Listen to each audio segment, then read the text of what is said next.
All right, this is the Kubernetes CSI implementation meeting. Today is Wednesday, June 13, 2018.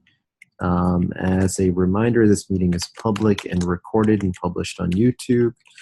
If you have anything you want to discuss, please add it to the agenda document linked in the calendar invite. I'm going to go ahead and move that down. So first up are PRs that need attention. So Sergey has been working on the CSI driver registration component. Sergey, do you have any updates here? Yeah, so I addressed some of the comments, but I mean, you suggested to add some extra text for description, and I thought maybe it would make a bit more sense to add it to the documentation that I was planning to push right after this thing gets merged. So I mean, because I mean, you see, it's lots of text you are suggesting to add in the yeah, it's kind of ugly. I just want to make sure that because this is something that somebody can basically shoot themselves in the foot with, let's try to help them as much as possible and document the crap out of it so that they do the right thing here. Okay, well, I mean, I can definitely put this text in, so it's not a problem. Yeah, I'll add that. And then there's another thing. Since we are using the fairly recent API changes for plugins watcher, I had to bump up the API version for dependency to 11 beta 2, because that's when it got introduced, but it broke client Go. So neither version 6 nor version 7 are working, so I had to go with the release 8.0 branch. Only then it gets compiled. Okay. So I mean, there's no way. I mean, I couldn't find a way around that. So. Okay. That sucks, but I think there was that the only change that was causing the large?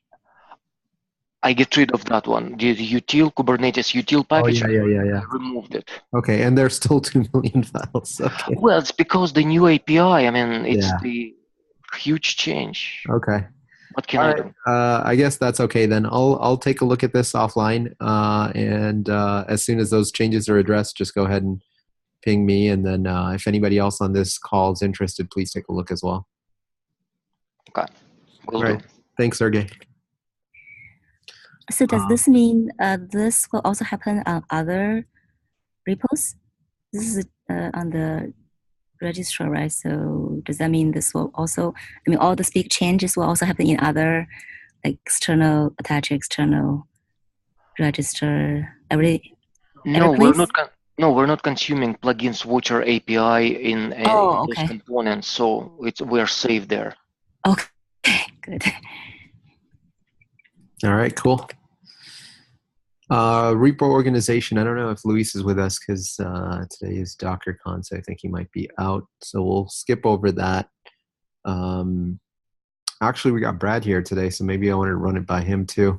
Hey, Brad, are you there? I am. Okay, so this was a proposal by Luis, I think a week or two ago, where he wants to take all the external sidecar containers, external attacher, external provisioner, and driver registrar, and throw them into a single repo. Did you have any thoughts on that? Do you prefer it one way or the other? As long as it makes sense to rev the Go clients together, I think that's the biggest thing, right? Is make sure that the API and the clients are common across the three.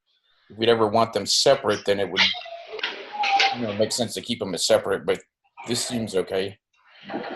Okay, cool. As long as there's no big objections to that, we'll proceed.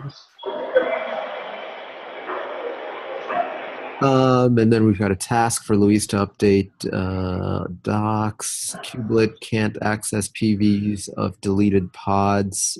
This was something that I needed to review and probably did not get to. Let me take a look at that. Yeah, that's still pending on me. I apologize. I'm going to be out at DockerCon this week, so. Saad, that Chris pinged me and he said he was able to test that particular PR and it's working okay. This one? Yeah, the one you just opened. Okay, perfect. So let me add a note there that helps.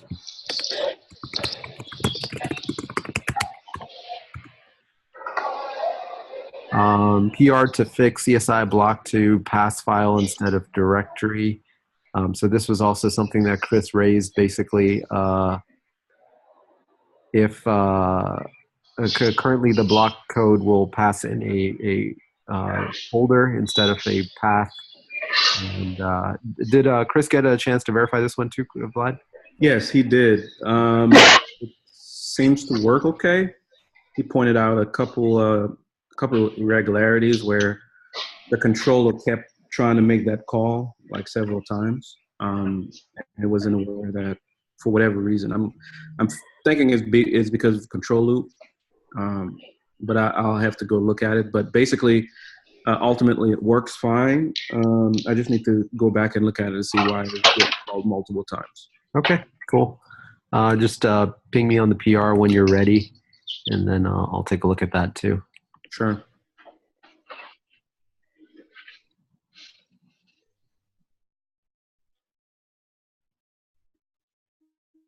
All right, so next up are, I'm going to go ahead and remove this, bugs that we've been tracking. External attacher should return true when possible. The volume is still attached. That's been fixed thanks to Sergey. Attacher timeouts. I think this PR was still pending. Jan had some feedback on it, asking for tests. And it looks like Shubhekshah will try to get to it soon. A couple other issues also raised by Chris were around scalability. This is a bigger item that we were looking for an owner for. I don't think anybody's picked it up just yet.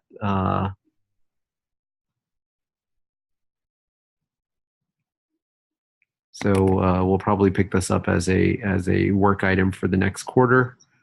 And then external provisioner should not issue delete calls between retries.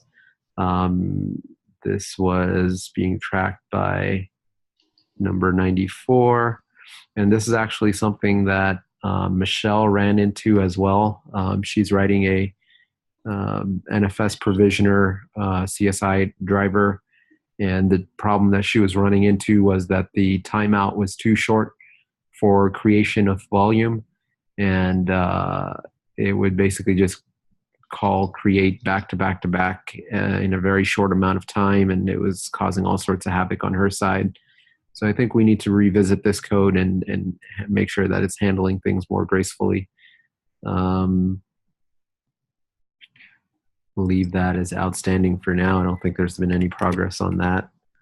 I think the timeout issue might be something we need to look as a whole. Yeah. In CSI, in both the COs and the external components.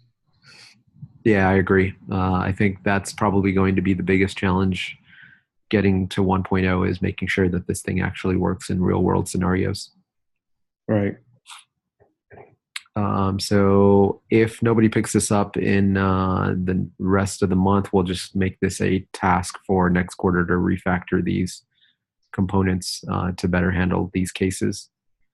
And then we have an update from Chang on, or a discussion from Chang on CRDs and how we can use that to represent topology and possibly handle other problems that we've been running into as well. Before we jump into that, I actually wanted to bring up something.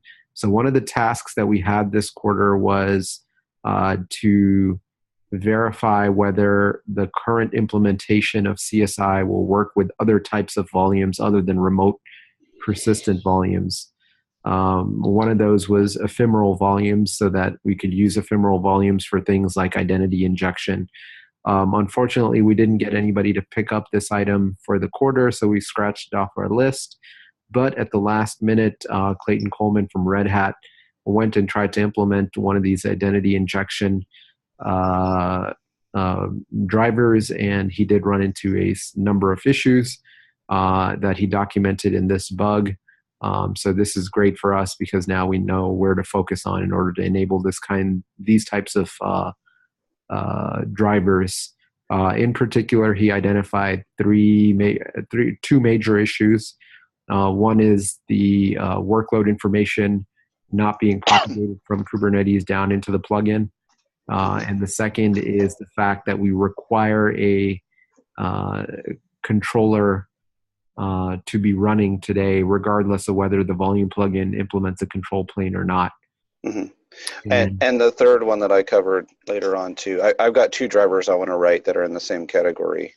I've got a prototype of one already and hit the same set of issues, plus the inability to have the pod contain the actual volume spec.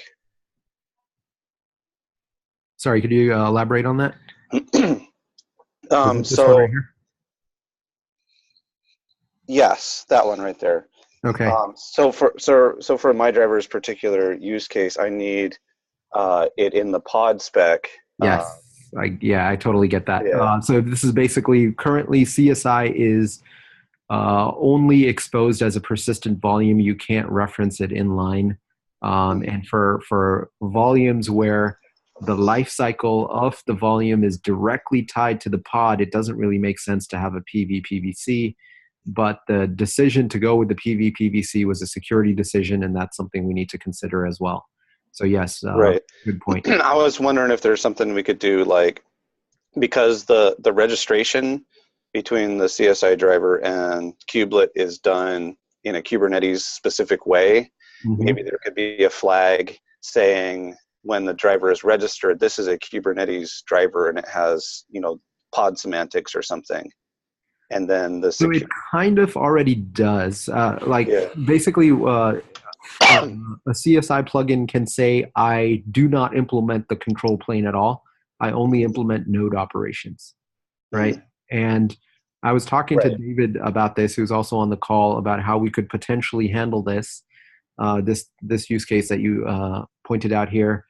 And I thought of two different things. I mean, the best way for it would be for Kubernetes to actually probe the plugin and say, hey, do you support the control plane? If you don't, then we automatically skip over that step. Right. The problem is that the attach operations for Kubernetes the Kubernetes doesn't directly call out to CSI. All it does is create, a volume attachment object, and you have these external sidecar containers that react to that. Mm-hmm. And so the challenge there is that even if your plugin doesn't implement a control plane, you still have to have a sidecar container that handles that volume attachment object and basically does a no-op. And we want to try to bypass that. So the two ways that I see to bypass that are, if we can't get a signal from CSI, we need to either get a signal from the end user, and they can do that through maybe, we could add another Boolean on the CSI volume source to say this requires attach or does not require attach. If it doesn't require attach, then we're just going to completely skip that step. Mm-hmm. The problem with that is it's a little bit ugly. We're basically leaking implementation details out to and forcing the end user to specify it. Another option that I considered was we can have an inline volume for CSI, but have a different life cycle for the inline volume. So if you specify a CSI volume inline, then it will automatically skip over attach and only do mount. Whereas the PV is going to do an attach. Now this is, a little bit is going to be controversial because we haven't done anything like that with any existing in-tree volume plugins. But it does feel a little bit more natural where if you have a volume plugin that doesn't implement the control plane, you can go ahead and reference it directly in line. And essentially we skip over the attach operations. If you do implement an attach operation, then you must call it through a PV/PVC. If you, for some reason, mix these two up, they'll just fail their relevant operations. So that's another crazy thought that I had. Sounds reasonable. Well, I don't think that it's only going to be limited to inline volumes. Right, I mean, aren't you limiting the no attacher to just inline volumes? So right now what I'd like to come up with is a way to be able to say that you don't need to have an external attacher. Right? How do I do that? It's not required in the CSI spec. Yeah, the CSI spec basically allows for that not to happen. So CSI says you could have the entire control plane be optional. Yeah. The challenge is that since the Kubernetes control plane doesn't go out and probe CSI to figure that out, how do we do that? Oh, actually, a third option, which could the registrar sidecar do it?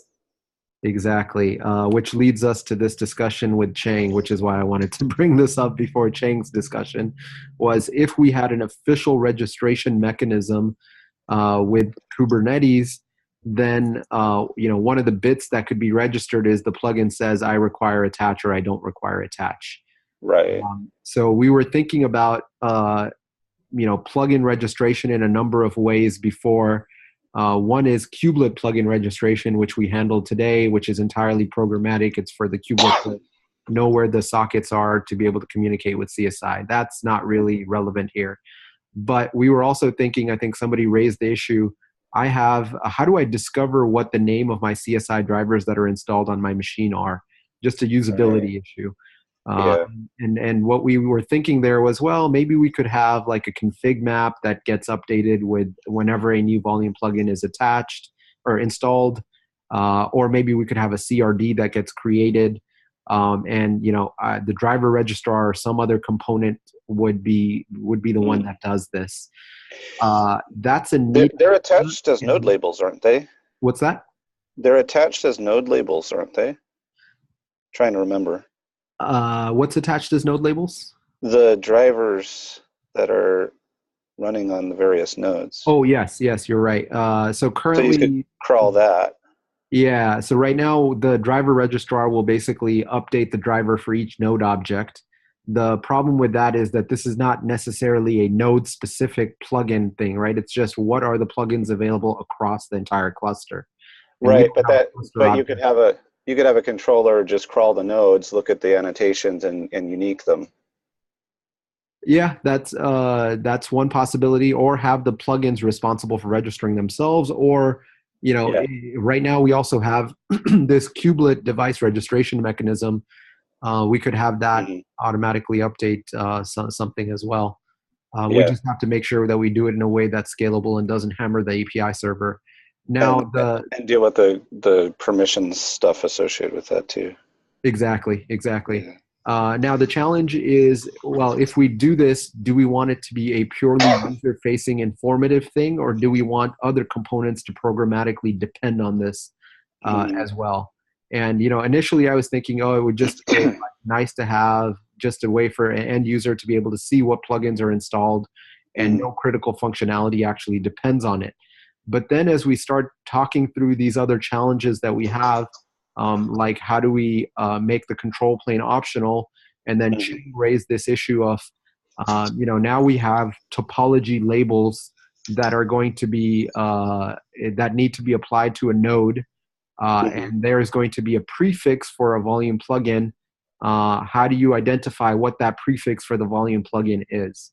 Right. And it seems like the answer for all of these is if we have some way programmatically to register with the Kubernetes API that a volume plugin is installed, and some set of parameters for that plugin, that could be extremely valuable. So with that, let me hand it to Chang to discuss this option. Right. Yeah. So for topology labels, I was thinking originally the format would be something like we have. For the key, it would be we have a constant prefix of indicating that it's some sort of CSI driver, like CSI dot case.io dot something like that. And we also need so other than the zone, the topology key and the topology value that we have to include in the label, we also have to somehow pass in the driver information so that when create volume gets called on volume creation, the right topology keys gets passed. The topology keys that only belong to that driver gets passed through. So one very ugly way to do it would be to have that driver name embedded in the prefix. Then we just end up with like 4 pieces of information: the prefix, the driver name, the topology key, and the topology value embedded in a key-value pair, which is not great. It would be nice if we could have a format where we just have a prefix, like how labels are supposed to be. We just have a constant prefix, and then the topology name, topology key, and the topology value, and that would be it. And like we move the driver, the mapping between the driver name and the set of topology keys somewhere else. And originally we were thinking that somewhere else would be we could put that in a node object, in a form of annotation, where we would just serialize a map, this map between driver name and topology key into a JSON and just dump it into the annotation. But we realized that this value will basically be the same across all the nodes because it's driver specific. And this is a pattern that I think some of the other problems we're running into, we're seeing that as well, that we could dump some of the information in nodes and crawl every single node, but wouldn't it be nice if we just have, because these are all plugin specific values, plugin specific information, that it's the same across all nodes. Wouldn't it be nice if we have a single place? I'm going to put a caveat on that. I usually run hybrid Kubernetes clusters, so I have different types of nodes and I have different drivers loaded onto them. So long as it can cope with that, that sounds okay. I think for that case, we could have different CRDs representing different drivers, right? Would your driver wouldn't be, would it be spanning across all these different kinds of nodes? And I was saying there might be cases where certain subset of nodes will be the only ones able to run a particular driver. I see. Because it's like a Lustre thing and it needs a particular Lustre kernel and they're not compatible with other software. So, there may be some overlapping drivers. There may be some drivers that are incompatible with other drivers. Yeah, that was something that we've been looking into as well. Is I treat it as a separate problem, the problem that a plugin may not be equally installed on an entire cluster, and how we can make the scheduler aware of that. We should keep that in mind when we design this, but I think we might be able to handle that as a separate issue. I usually just do that at a workload level by just using node labels and targeting workload to particular pools that way. I'm just curious now. So in your case, is it that the volume itself is not equally available throughout the cluster, or just the plugin is not installed on all the nodes? For example, if I were to use the Lustre file system, it requires a particular kernel driver. Right. Okay. And we actually even have different storage backends for Lustres that have incompatible kernel drivers. Got it. So depending on which workload I want to land touching which storage, I might have to have a different driver involved. Got it. So there would be 2 ways you could handle that. One is using the topology mechanism that we came up with last quarter, which would allow you to segment your cluster into, by kernel or whatever, and say that a particular volume is only available if it belongs in whatever zone A, which has kernel this or something like that. Or a second way, which we haven't designed yet, which I'm thinking about, is actually probe the nodes and see if the volume plugin is installed and have that information used by the scheduler to say, oh, this plugin is not even installed, so don't even bother trying to schedule on it. Right, and that's one of the interesting aspects of using a node label, because then the scheduler has access to the node labels and can move workload around based on it. Yep. Yeah, the only challenge there becomes if you have essentially plug in information that applies to the entire plugin, not to a specific instance of it. Like, for example, whether control plane is supported or not, that becomes a little bit more challenging. So I think the solution might be actually a mix of both, where you have node-specific information on the node object, and you have like one cluster-wide object that kind of has, hey, here's all my cluster-wide information about this plugin. Mm-hmm. And to throw out another idea, maybe this cluster-wide object can also keep track of its membership, in the sense like which nodes currently have the volume plugin installed. Right, that's an interesting thought as well. Normally we try to avoid that, where the components, keeping up to date is probably, we'd have to like think through what the actual use cases are. But it sounds like, I think we're more or less in agreement that this is a path that we're going to need to go down. So what I'd like to do is try to shake this out into a concrete design, and then tackle this next quarter. So for the issues that we identified in that bug, in this one, so the 3 issues that I highlighted here, plus K-Fox, what's your name? Well, what the issue that K-Fox highlighted here, we'll tackle all 4 of these as tasks for next quarter. I wanted to bring it up here so that we can start thinking about it and start designing solutions for it. Yeah, that's great. Anything else anybody wants to add to that? Any questions, concerns? Volume limits is tied into some of the stuff you were talking about. Similar, right? I mean, there's like a scheduler problem of what can be scheduled to a node.